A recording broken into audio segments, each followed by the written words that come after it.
Hi, everyone. Today's webinar is titled FDA Drug Topics, an overview of FDA's Project Facilitate Oncology Expanded Access Program. My name is Dr. Kara Burke, a pharmacist and team leader in the Division of Drug Information. I would like to welcome you to this educational activity sponsored by the FDA Center for Drug Evaluation and Research, Office of Communications, Division of Drug Information. Before I introduce our speakers, I have a few housekeeping remarks. All faculty are expected to use generic names. If trade names are used, those of several companies should be used rather than only that of a single supporting company. Unapproved use disclosure. CE faculty, speakers are required to disclose to the attendees when products or procedures being discussed are off-label, unlabeled, not FDA approved, and any limitations on the information that is presented.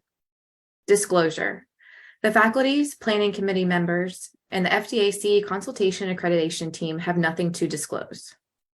All inquiries for information relating to our webinar should be directed to ddi-webinars@fda.hhs.gov. We hope you will enjoy meeting our presenters today. Lieutenant Commander Mitchell Chan received his Bachelor of Science from Oregon State University in 2010 and his Doctor of Pharmacy from the University of New England in 2015. He completed a one-year postgraduate hospital pharmacy residency at South County Health in Kingston, Rhode Island, before joining the Federal Civil Service in 2016. He spent 2 years with the Indian Health Service as a clinical pharmacist, as well as commissioned into the United States Public Health Service.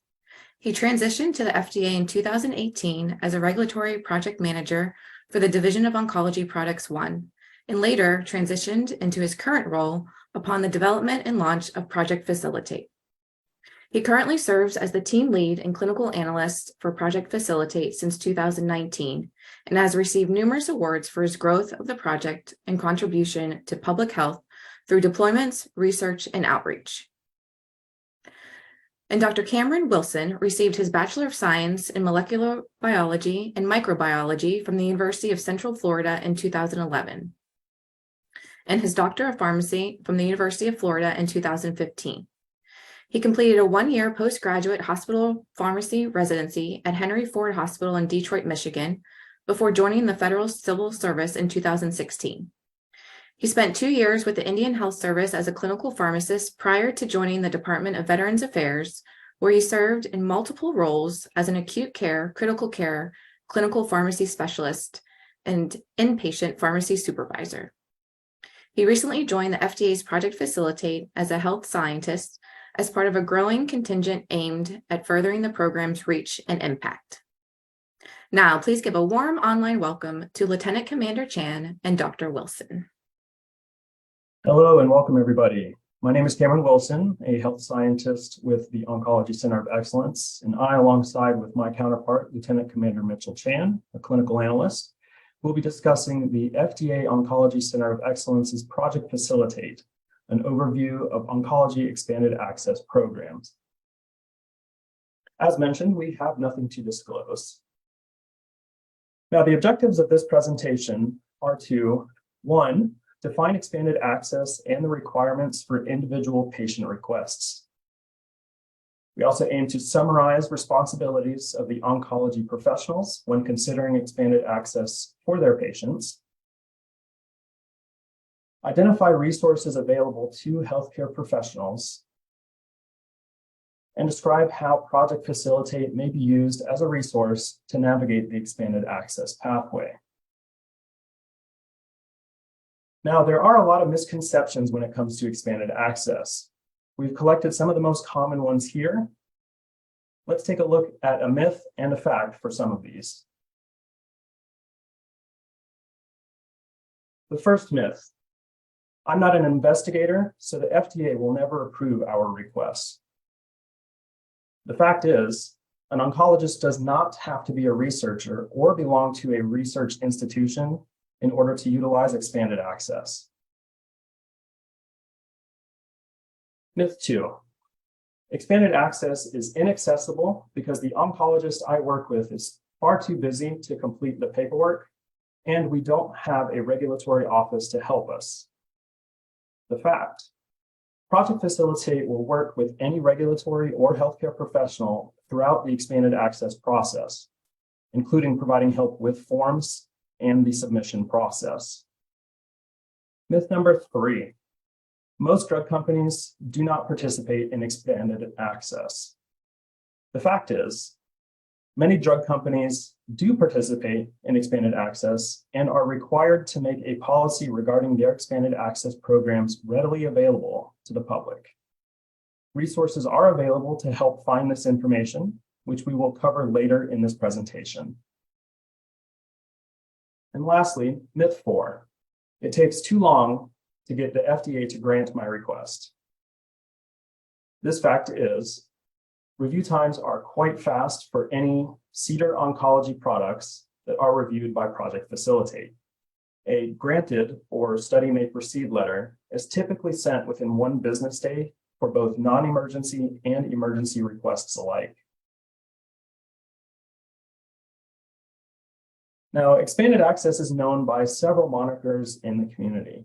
Terms like compassionate use, single patient IND, pre-approval access, and treatment INDs are amongst the most common synonyms for expanded access. These names are interchangeable in research settings, but sometimes may lead to confusion. So let's start off. What exactly is expanded access? Under the Federal Food, Drug, and Cosmetic Act and the Code of Federal Regulations, the FDA may authorize expanded access to an investigational product for the purpose of diagnosing, monitoring, or treating a serious or immediately life-threatening disease if there is no comparable or satisfactory alternative treatment available.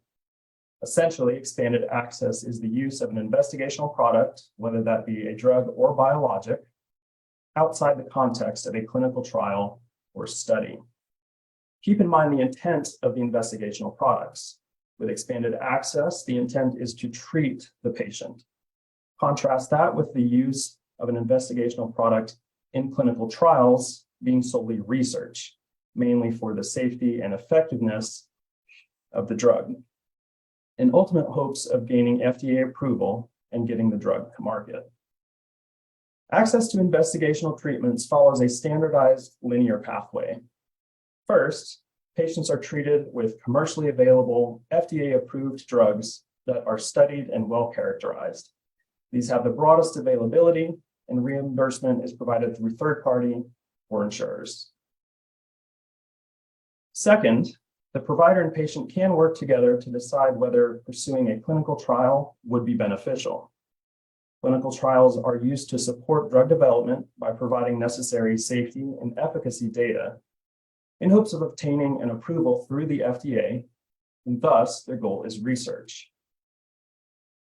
Lastly, expanded access is an option when a patient has exhausted established lines of approved drugs or is not a candidate for clinical trial. The goal of expanded access is thus treatment. Now, if you're familiar with expanded access, you may know that there are 3 distinct categories as described in 21 Code of Federal Regulations, sections 312, subpart I. For the purposes of this presentation, I'm going to focus in on non-emergency and emergency INDs, which are for single patients. Intermediate and treatment protocols are larger expanded access requests that typically come from pharmaceutical companies or from major academic centers that are treating multiple patients utilizing the same investigational product. Within the single patient expanded access program, there are 2 types of requests, emergency and non-emergency, as you may have gleaned from prior slides. The differentiation between these 2 is often confusing. We recognize that each patient is in a position where they may need the drug immediately. In oncology, we really try and expedite the process for these requests, and the turnaround time is very similar between the 2. The primary difference is whether there's time for you to put together the required documentation. In an emergency IND, your request must meet the definition of expanded access, and there is no time to compile the documentation or get an IRB clearance. You would simply call Project Facilitate, and we will gather the information needed to review the application over the phone. You can also submit your emergency request via email if you have documentation available. We would then need to ensure that you notify an IRB within 5 business days of treatment and submit the required FDA documentation within 15 business days of treatment. An example of an emergency application's timeframe would be if you are planning to treat a patient within 1 to 2 days. In a non-emergency application, again, ensuring that your request meets the definition of expanded access, you would simply compile the appropriate documentation, which includes the form FDA 3926, curriculum vitae of the treating physician, and the letter of authorization from the drug company. You then send them to Project Facilitate by email. We will go over this in more detail later in this presentation. An example of a non-emergency time frame is when you are planning on treating the patient typically within 1 to 2 weeks. When determining whether to submit an oncology emergency or non-emergency application, keep in mind that Project Facilitate reviews applications fairly quickly. Lately, our average review times have been less than 24 hours for both emergency and non-emergency applications. Now, according to 21 CFR section 312.305, eligibility for single patient expanded access requests include the patient has a serious or immediately life-threatening disease or condition, and there is no comparable or satisfactory alternative therapy. The patient benefit justifies the potential risks of treatment, and risks are not unreasonable in the context of the disease or condition being treated. And treatment will not interfere with clinical investigations. Additionally, the Code of Federal Regulations describes safeguards such as informed consent, IRB or ethics reviews, and reporting requirements. Human subject protection is critical and applies to all expanded access requests. As you can recall from an earlier slide, expanded access is when you treat a patient with an investigational product. Therefore, expanded access requests are subject to the following requirements. 1, informed consent, which provides protection for human subjects. 2, IRB review. For a non-emergency application, an IRB will need to clear the informed consent and treatment protocol prior to treatment and is typically requested simultaneously alongside the FDA submission. In an emergency application, the IRB will need to be notified that you treated a patient within 5 days of that treatment. I'd also like to alert you that a full IRB does not need to convene to review the expanded access protocol. A chairperson or designated IRB member can authorize the clearance. Single patient requests that are granted are subject to clinical holds from the FDA at any time point. If your IND is placed on hold, you will be notified, and the treatment will need to stop until the clinical hold is released. Lastly, the treating oncologist is responsible for reporting to the FDA. This includes safety reports and annual reports, which Project Facilitate will assist you with. As a treating physician requesting expanded access, you are agreeing to oversee the patient's treatment and work with industry, such as the medical product developer, file the appropriate paperwork with the FDA and the IRB, assume responsibility for the patient's care, and submit all reports to the FDA. When considering expanded access, you must weigh the benefits and the risks. With expanded access, remember that you are treating the patient with an investigational product that has not yet been FDA approved. There are unknown risks associated with that, as there is limited information about the safety and effectiveness of the investigational product. Some patients may benefit, some patients experience little or no effect, and some patients may have serious adverse events. When the FDA reviews these requests, we consider the potential harm to the patient, we review whether the patient has exhausted approved therapies, and we assess the scientific likelihood of an efficacious response. Now, keep in mind the roles that we play. The FDA may have knowledge of the investigational product and have access to data that may not be publicly available yet. You, as the clinicians, have the best understanding of the patient and will need to deeply assess the appropriateness of this expanded access pathway. Now, I'd also like to take this opportunity to discuss some patient considerations as well. It cannot be predicted who will benefit from this investigational product. Oftentimes, patients will overestimate the benefit and or underestimate the risk. It is important that you weigh these risks as the provider and discuss them with the patient and their caregiver, making sure to recognize that new drugs may have toxicities that can cause increased suffering, pain, or accelerate or prolongate death with no real increase in patients' quality of life.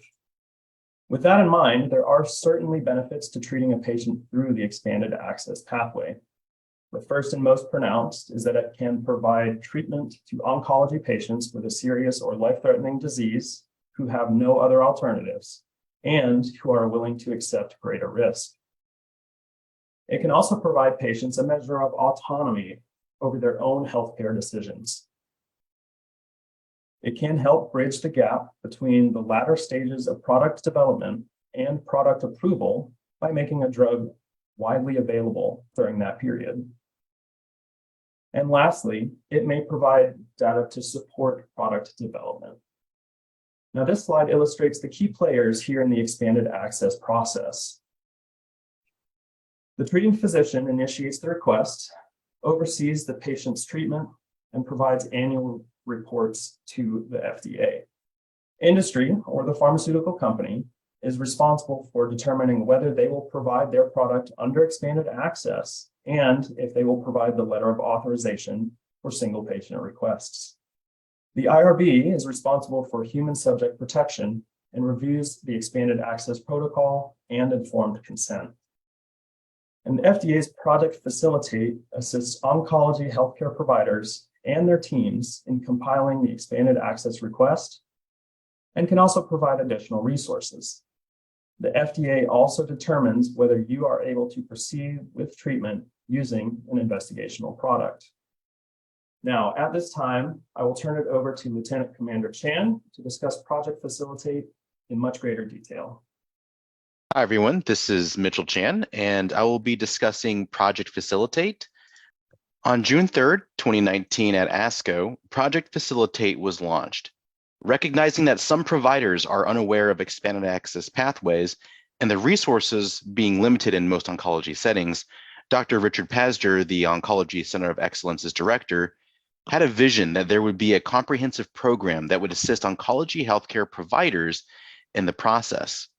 The program was designed to help those healthcare providers that didn't know where to start to those with more experience that just needed friendly reminders on the anniversary of the request to submit a treatment summary. Since launch, we've expanded and formalized our program structure.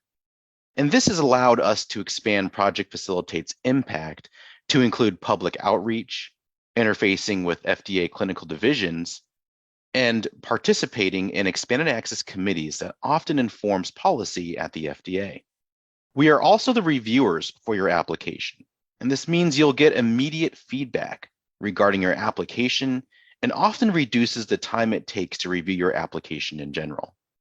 At Project Facilitate, our mission is to promote equitable access to investigational products for patients with cancer by providing comprehensive support to oncology healthcare professionals in completing expanded access requests.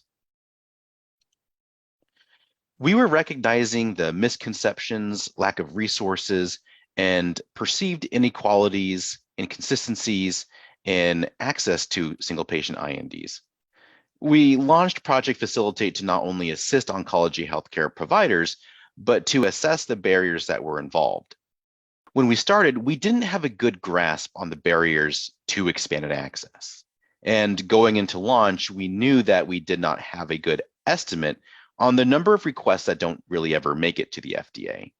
In other words, we don't know if the barriers are with the pharmaceutical companies, the institutions themselves, or with the provider. Lastly, We also did not have awareness on the reasons drug companies were denying expanded access to their products. Through public meetings and feedback from the public, we identified possible inequalities to access. Often, smaller hospitals and clinics don't have the regulatory resources to navigate the EA pathway. Additionally, without clear and easy access to support, the process has been perceived as extremely burdensome. To combat the unknowns, we started collecting metrics on applications. We also started recording reasons why applications were denied by the drug companies. And lastly, we started identifying long-term surveillance to identify risk factors that patients may be receiving while on investigational products. We also started public outreach to be able to reach out to those within institutions, both large and small, across the United States and our territories. In Project Facilitate, we also provide personalized presentations and walkthroughs that range from anywhere to 7 minutes to 20 to 30 to 40 minutes. And we are able to scale these personalized presentations and trainings to the needs of each institution, clinic, provider, or regulatory office. We've also focused on reducing that regulatory burden. And this includes many different factors, from aiding callers, helping emails, to fixing issues with PDF documents, to identifying which documents to submit, as well as providing automated emails to sponsors or physicians on when certain items are due or if we are missing certain items within their application. When developing Project Facilitate, the Oncology Center of Excellence knew there would need to be a two-tiered approach. Now, on one end, we knew healthcare providers need support, and especially for those without regulatory offices or those with no previous experience utilizing expanded access. And although it's been a few years since we've launched, this holds relatively very true as we receive applications from both large institutions to medium-sized clinics to even single physician practices. Now, on the other end, we knew that patients, caregivers, and advocacy groups needed a resource. And this is where the Reagan-Udall Foundation and the FDA Division of Drug Information come in. The Reagan-Udall Foundation's navigation tools are actually utilized by us at Project Facilitate, as well when we're speaking with the healthcare providers and regulatory staff.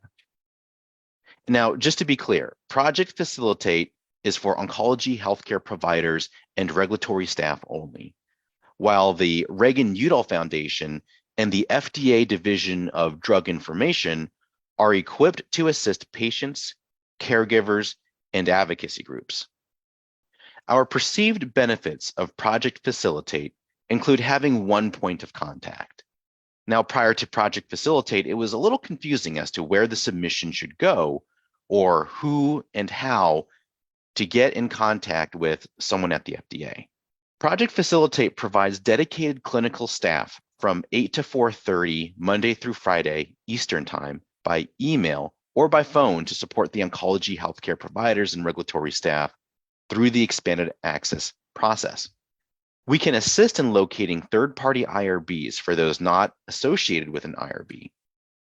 And we can also help locate the proper contact for the drug manufacturer so that you can request the letter of authorization. Processing times have reduced drastically since Project Facilitate started reviewing applications. Across over 2,000 applications since 2020, when we started reviewing these applications, we've reduced review times to less than 24 hours. Often, reviews would be completed within a few hours. This is a stark difference to before we started reviewing, when single patient expanded access applications would take roughly between 3 to 5 days on average to review and for FDA to make the determination. We are collecting metrics on why companies are not providing products or letters of authorizations or LOAs. Also, the time it takes to get a patient treated and any barriers to the program altogether. We also implemented an automated system that emails sponsors at month 10 out of 12, reminding them of their annual report that will be due.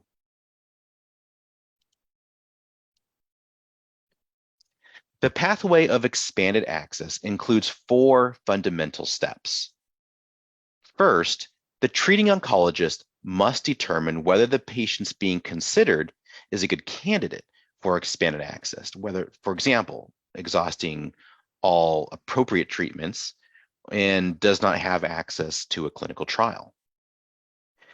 Then identify a product that may be beneficial for that patient. The oncologist must then determine risk from drug does not exceed that of the disease. And then the expanded access process can then be initiated. Now, the next several steps can be started in any order. For step number 2, typically you would first reach out to the industry contact and request the investigational product. This is usually the limiting step in the pathway.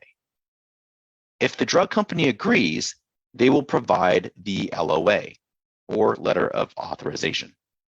Also remember that you can copy us at Project Facilitate on any email correspondence you have with the industry contact. This just ensures that we can be part of the conversation if there's any issues or questions along the way. Feel free to contact Project Facilitate if you need any assistance in these steps. And simultaneously, you will also need to be working with your IRB to get clearance. For step number 3, you want to submit your package to the FDA. At this point, you should have all of the information you need, and now we'll be submitting your application package. A complete package includes a Form 3926, the letter of authorization, and the CV of the treating physician. Once the oncologist submits the FDA package and the FDA has made a determination that you can proceed, you can then treat the patient.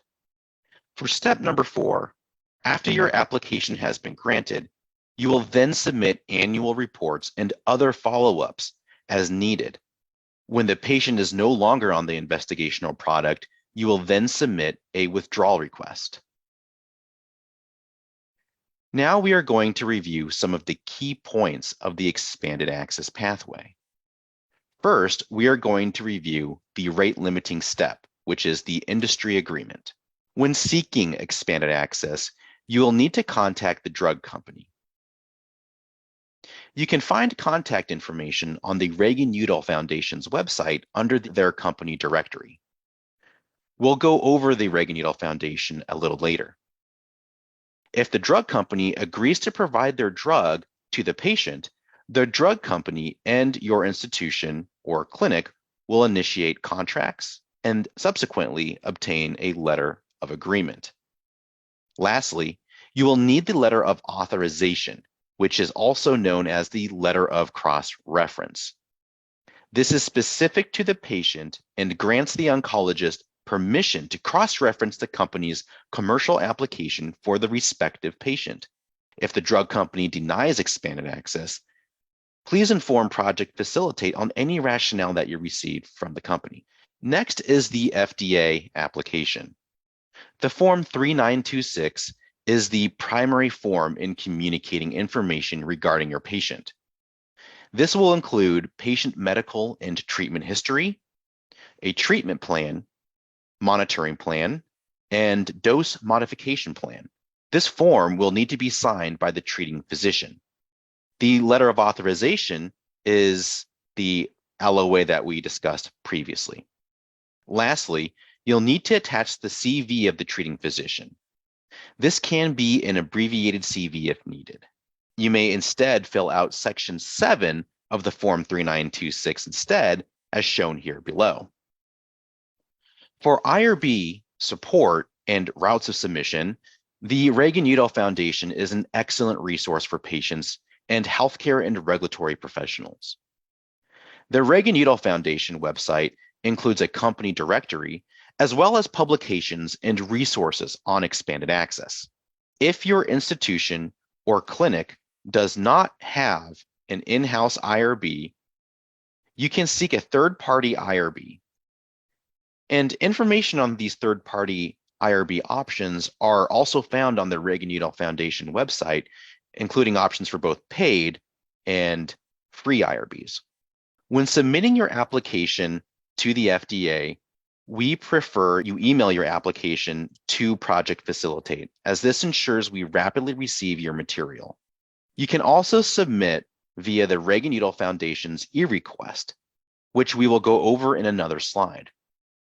You may also submit digitally via our traditional gateway, but we prefer the CDER NextGen portal or the Reagan-Udall Foundation's eRequest pathway, as these are new and a modernized way of submitting applications digitally to the FDA. Lastly, you may also mail your submission into the FDA by mail, but this often takes time for us to receive, then get processed, and then we can start our review. This is a lot slower than emailing us your material, which we will receive immediately. Here you can find our email address, which will be posted later, where you can submit your initial application for single patient oncology expanded access. Once your application has been granted, you will then need to submit follow-ups to your application. Follow-ups include safety reports and protocol amendments. For safety reports, these include 15-day reports, 7-day reports, and follow-up IND safety reports. You are also responsible for submitting annual reports that are due each yearly anniversary of your granted letter. This includes a summary of the patient's treatment on the investigational drug, as well as any suspected adverse event due to the drug. Lastly, you must submit a withdrawal request if the patient is no longer on the investigational product. Please note, at Project Facilitate, we do not accept emailed follow-ups or reports unless they're safety reports through email. Please submit your follow-up submissions via the digital portals, whether it's CDER NextGen portal, the Reagan-Udall Foundation's eRequest, or paper submission. When can access begin? Now, this depends on the type of single patient expanded access application and its status. For emergency applications, you may not have time to really complete all of the material. So we do not require all the required forms and documents immediately. However, we do need an adequate amount of patient information and the treatment plan to aid in our decision in granting the emergency application. You may treat the patient as soon as you receive a verbal notification or a granted letter through email. After your emergency IND has been granted, you must submit to your IRB within 5 business days. For non-emergency applications, be sure to submit all the required application material. You can then treat the patient if 30 days has passed from the date the FDA received your complete application and you have not heard anything back. Or you can treat as soon as you receive a granted letter. Additionally, you must ensure that for non-emergencies, you also receive IRB approval prior to treating your patient. None of our applications through Project Facilitate has taken 30 days to review, and we usually let you know within a couple hours of our decision. The Reagan-Udall Foundation for the FDA was created by Congress to help advance regulatory science, public health, and the mission of the FDA.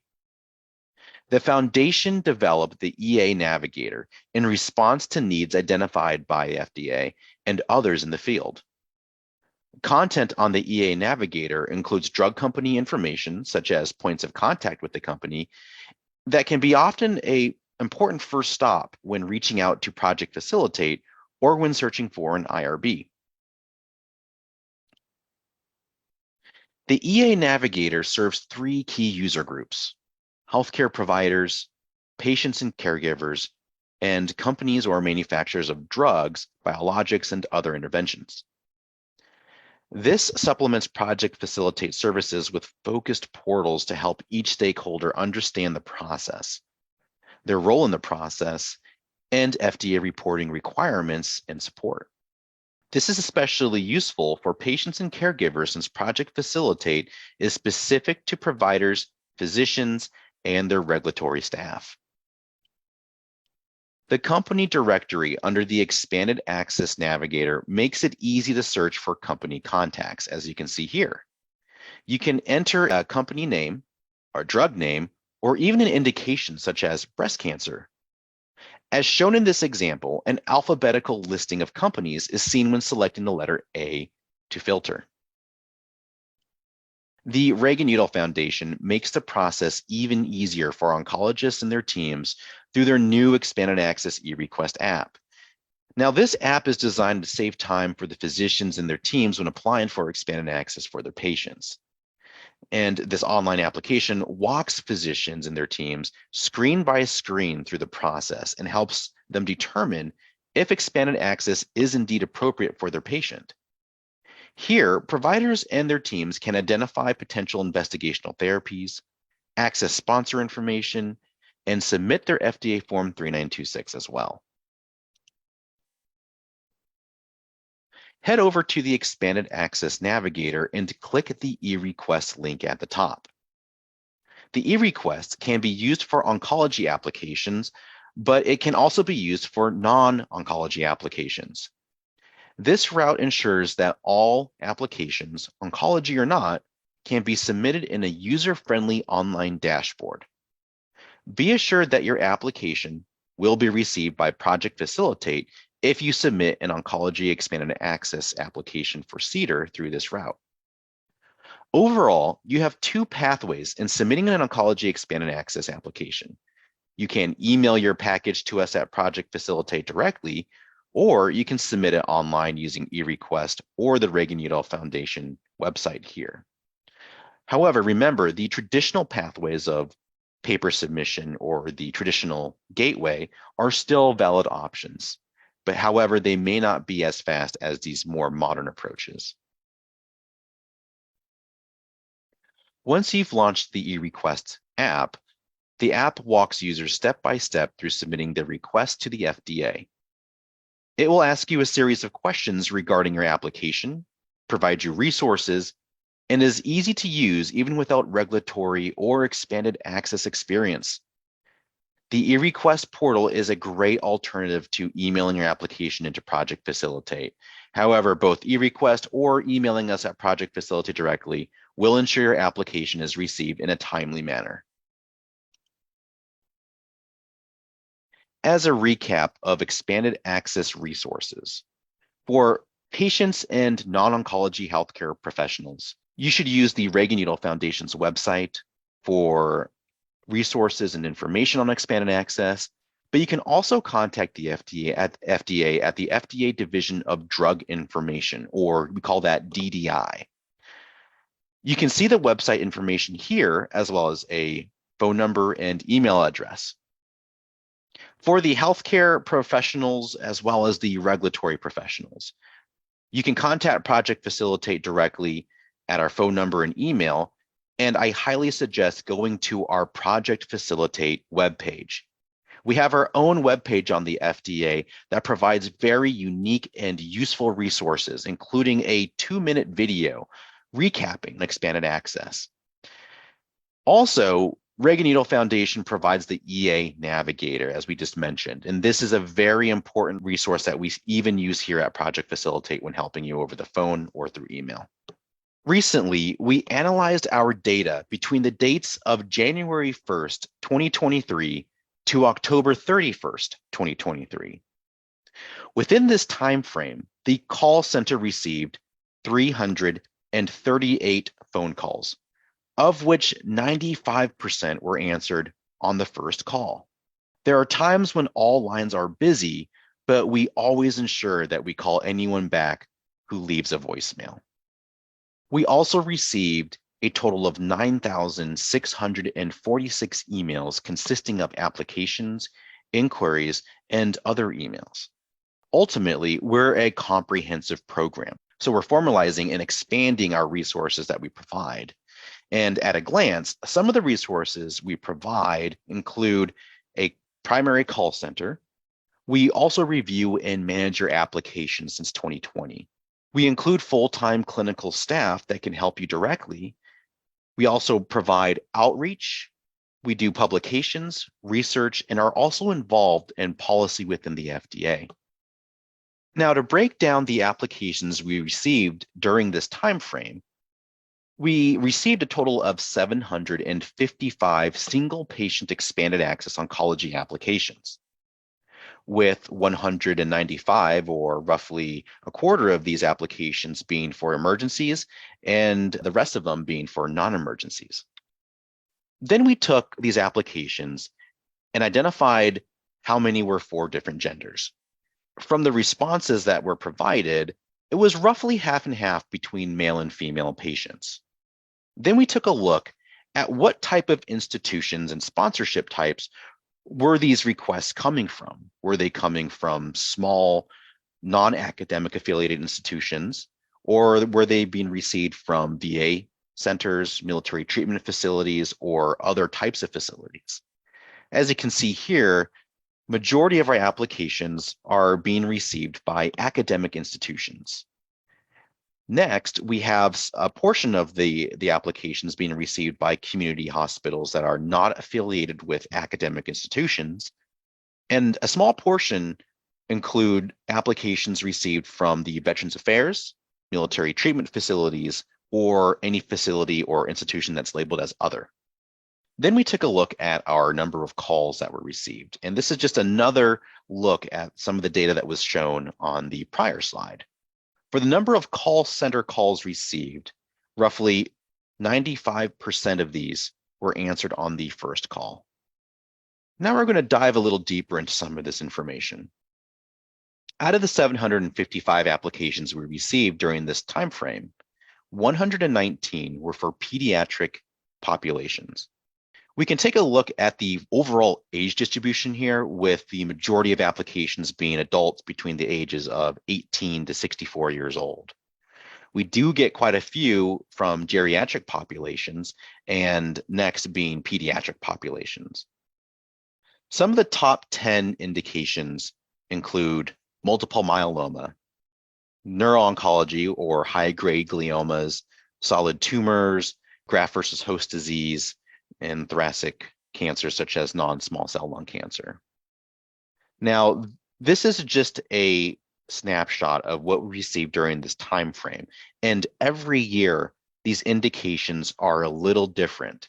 However, for this year, during this specific time frame, you can see here a clear delineation of the different types of indications we're receiving, with multiple myeloma being 144 of the total. Here you will find some links to some of the useful resources we have for expanded access. Of course, the FDA Project Facilitates website is one of the most useful ways of getting direct information regarding not only oncology expanded access, but resources on where to start and how to find information. The FDA also has a general expanded access website you can find here. And this also involves some videos that they have that can help navigate users on submitting an expanded access application, whether it's oncology or non-oncology.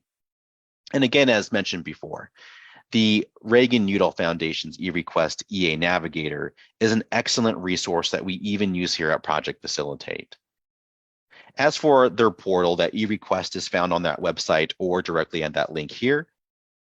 And we often receive emails as to where to find the Form 3926, which is the fundamental part of an application for expanded access. You can either find it here, or if you need to, you can always Google FDA Form 3926 and find it there. And don't forget, the Form 3926 also has a complementary document for instructions on how to complete the 3926 and how the form should behave when you're utilizing it. We also have the FDA Drug Info Rounds Expanded Access video series found here at this website. Again, you can contact us at Project Facilitate through phone or email at 240-402-0004 or at oncprojectfacilitate@fda.hhs.gov between 8 to 4:30 p.m. Eastern Time, Monday through Friday. Now, for emergency applications that are after hours or on weekends or federal holidays, please contact FDA's Emergency Call Center at 866-300-4374. So the Oncology Center of Excellence is the center that Project Facilitate is housed in. At OCE, we have an enormous amount of initiatives and projects and programs that we are focused on and trying to meet the patients with cancer and improving both treatment as well as access. As you can see here through the OCE's 2022 annual report, which I highly recommend everyone to check out, there's a list of different programs and some of the accomplishments through the past year we've achieved through all of these different types of programs. This concludes the presentation portion of our webinar.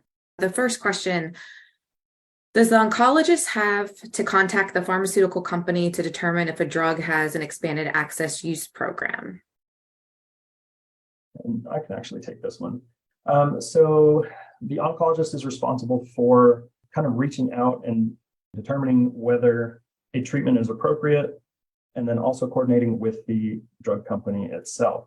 Now, there are resources available to help find this information. That was previously discussed with the Reagan-Udall Foundation information. They have a company directory, and you can, in that company directory, search by drug name, company name, indication, things of that manner. And so the Reagan-Udall Foundation's company directory, amongst their other items, are very useful in helping to determine if a drug company has expanded access use programs available. Thank you so much. If you are at a hospital that has multiple physicians, although the doctor who completes the paperwork is ultimately responsible, can other MDs be involved in the monitoring and care for the patient? How do we best approach this? Delegation log, like a clinical trial? Yeah, this is a very good question, and it's one of the most common questions we receive at Project Facilitate, especially with those individuals that are at larger institutions where you have residents, fellows, or any other staff oncologists on hand. So when submitting your application, the primary responsible physician should be on the application as the sponsor on the 3926. Now, with other physicians that they may delegate the care to, those physicians don't necessarily need to be on the Form 3926. Now, that involves residents, fellows, other oncologists. The only time that there would need to be any sort of transfer of ownership is when the primary physician is no longer going to be the primary careholder of that patient and of the application itself, whether they leave the institution or they just, they're not able to care for that patient under their institution anymore. So in this case, put one physician that's going to be delegating to others, but just on 3926, you only need to write down the primary physician. Thank you so much, Mitch.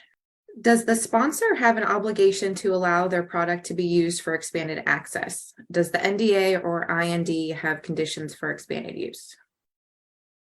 Yeah, I can answer this. So for the first part, does the sponsor have an obligation to allow the product? No. And this is something that we discussed during the presentation, where the drug company doesn't necessarily have to provide a drug through expanded access, and sometimes they don't.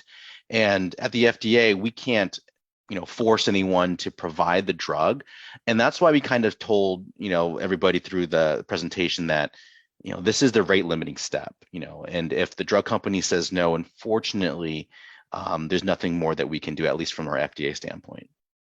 Thank you so much.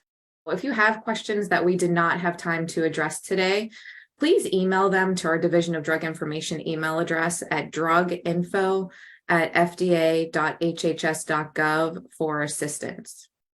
If you need more CEs for your license renewals this year, please check out our list of home study CE webinars at www.fda.gov/DDI webinars. We have 5 QR codes on the slide in front of you that are easy to access. There's a QR code for X, the Drug Information Listserv, our continuing education webpage, our podcast, and our Gaddis LinkedIn group, as well as our fellowship program. Please scan these QR codes for more information and CE opportunities. You may also find additional free CE credits, such as FDA's drug regulation course titled FDA's Role in Public Health, Drug Efficacy, Safety, Quality, and Beyond on our Cedar Learn website by entering CDER Learn in the search engine on FDA.gov. This concludes our activity for today. The FDA appreciates your participation in this webinar, and we hope that you will join us again. Thank you so much.